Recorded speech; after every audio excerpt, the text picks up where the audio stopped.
కూడా ఒకటి అపీల్ చేస్తూ ఉన్నాం. ఇక్కడ ఎవరితో కుమ్మక్కు అవుతున్నారో దయచేసి అర్థం చేసుకోండి.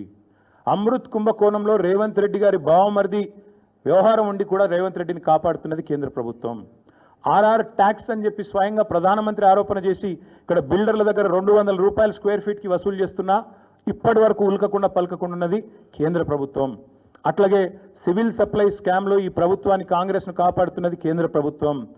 సెంట్రల్ ఎంపవర్డ్ కమిటీ రికమెండేషన్ ఇచ్చిన తర్వాత కూడా మీరు వెంటనే ఈ ఫైనాన్షియల్ ఫ్రాడ్ను సెంట్రల్ యూనివర్సిటీ కంచెగచ్చిబౌలి భూముల్లో చర్య తీసుకోండి అని ఎంపవర్డ్ కమిటీ చెప్పిన తర్వాత కూడా ఇప్పటికీ ఉలకకుండా పలకకుండా ఉన్నది కేంద్ర ప్రభుత్వం.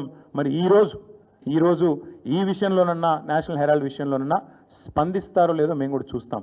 ఒక నెల రోజులు ఎదురు చూస్తాం. మేము కూడా చూస్తాం ఒకవేళ మరి కేంద్ర ప్రభుత్వం ముందుకు వస్తుందా రాదా. ఎందుకంటే మీకు తెలుసు ఫార్ములా ఈలో ఏదో జరిగిపోయింది, దున్నపోతు ఈనింది అని కాంగ్రెస్ వాడనంగానే కట్టేయండి దుడ్డనని చెప్పి గవర్నర్ గారు స్పందించి వెంటనే ఆగమేఘాల మీద మెరుపు వేగంతో స్పందించి ప్రాసిక్యూట్ చేయాలన్నారు. మేము కూడా కలుస్తాం గవర్నర్ గారిని, ప్రాసిక్యూట్ చేయండి ముఖ్యమంత్రి గారిని అని అడుగుతాం.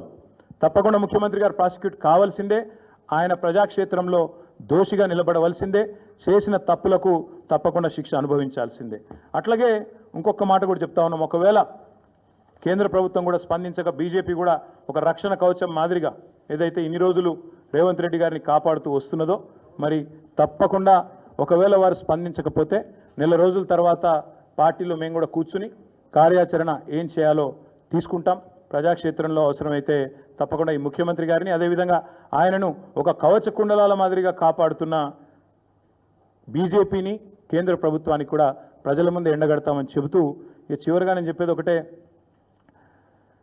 మొన్ననే పాలమూరులో సిబిఐ దర్యాప్తు అక్కర్లేదు, పాలమూరులో అవినీతి ఏం జరగలేదు పాలమూరు రంగారెడ్డి ప్రాజెక్టులో అని చెప్పి స్పష్టంగా సుప్రీంకోర్టు తీర్పిచ్చింది.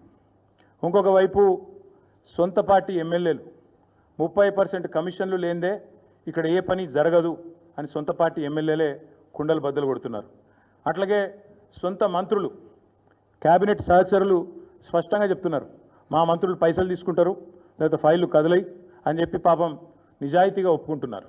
ఇంకోవైపు సొంత మామ పిల్లనిచ్చిన మామ కాళేశ్వరంలో అవినీతి ఎక్కడిది మన్నెక్కడిది, 1,00,000 కోట్ల ప్రాజెక్టులో 94,000 కోట్లు ఖర్చు అయితే అలా 1,00,000 కోట్ల కుంభకోణం అని ఎట్లా అంటారు, ఇది అసంబద్ధం అని చెప్పి సొంత పిల్లనిచ్చిన మామ చెప్తా ఉన్నారు.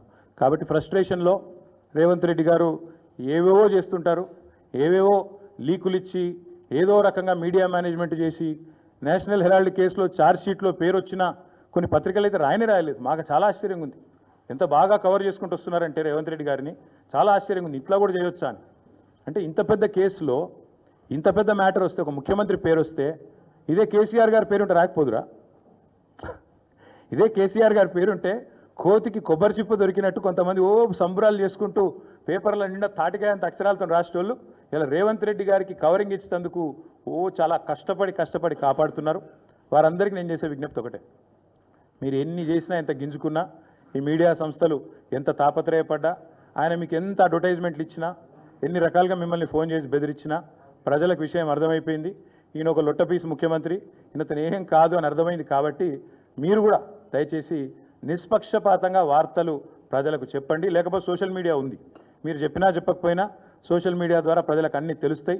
తెలియదు ఇక మేము పిల్లి కదా కళ్ళు మూసుకొని పాలు తాగితే తెలియదు అనుకుంటుంది అన్నట్టు మేము రాయకపోతే వార్తనే కాదు, మేము రాయకపోతే మేము నొక్కేస్తే ఎవరైనా కూడా వాస్తవాలు చెప్తున్నాం. మీకు అబద్ధం అనిపిస్తే నేనేం చేయాలి, కానీ చాలామంది రాస్తలేరు. మరి ఏం చేయాలి, మరి మా బాధ మేము చెప్పుకోవాలి కదా, ప్రజలకన్నా చెప్పుకోవాలి కదా. కాబట్టి మీరు అట్లా అనుకొని మీ భ్రమల్లో ఉన్నంత మాత్రాన మీరు చేయగలిగేది ఏం లేదని కూడా చెప్తూ సహకరించే మిత్రులకు థ్యాంక్ యూ.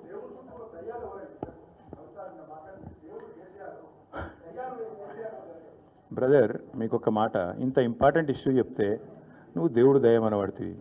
ఇప్పుడు ప్రస్తుతం మాకు తెలంగాణకు పట్టిన దయ్యం మాత్రం రేవంత్ రెడ్డి.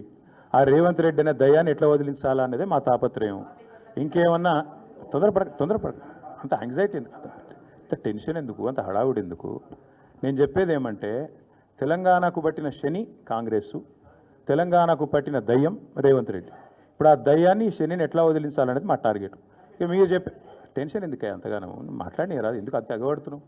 నేను అనేది ఏమంటే మీరు ఒకటి గుర్తుపెట్టుకోండి, లోక్సభ ఎన్నికలకు ముందు మేము పార్లమెంటు నియోజకవర్గాల వారీగా సమావేశాలు పెట్టాం, సమీక్షా సమావేశం.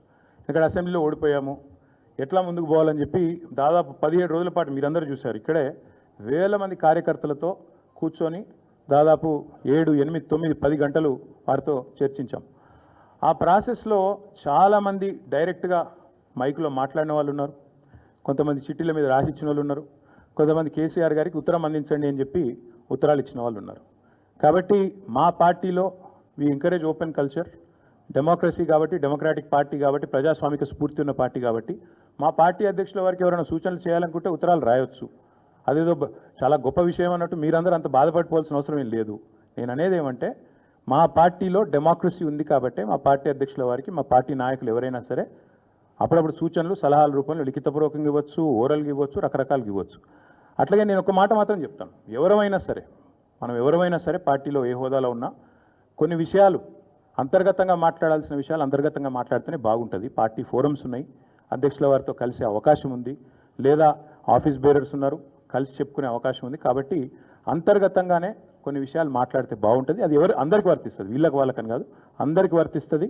తప్పకుండా ఎవరమైనా ఒకటే, ఈ పార్టీలో అందరం కార్యకర్తలమే, అందరికీ కూడా ఇదే సూత్రం వర్తిస్తుంది. కాబట్టి మీరు కూడా దయచేసి ఇంత ఇంపార్టెంట్ ఇష్యూ మాట్లాడితే దీన్ని మళ్ళీ మీరు, నాకు తెలుసు మీ సంగతి, you are intelligent, unfortunately I'm also intelligent. కాబట్టి నేనేమంటానంటే మీరు ఏం పెడతారో, మీరు ఏం హెడ్డింగ్ పెడతారో తెల్లారు నాకు తెలుసు, మీ బాధలు కూడా నాకు తెలుసు, మీ మేనేజ్మెంట్లో ఉండే అవస్థలు నాకు తెలుసు, రేవంత్ రెడ్డి గారి ఒత్తిళ్లు తెలుసు. కాబట్టి నేను ఎక్కువ చెప్పను, ఒకటి మాత్రం చెప్తాను, మా పార్టీలో డెమోక్రసీ ఉంది, మా పార్టీలో సలహాలు సూచనలు ఎవరైనా ఇవ్వచ్చు, ఎట్లా అయినా ఇవ్వచ్చు. గతంలో పార్లమెంట్ సమావేశాల సందర్భంగా లేఖలు వచ్చినాయి, సూచనలు వచ్చాయి, అట్లా వచ్చినప్పుడు వాటిని ప్రజాస్వామికంగా స్వీకరిస్తాం. థ్యాంక్ యూ, మీ అందరికీ థ్యాంక్ యూ. నేషనల్ హెరాల్డ్ విషయంలో ఏమైనా అడగదలుచుకుంటే బ్యాక్ టీవీ కానీ ఇంకో టీవీ కానీ అడగొచ్చు.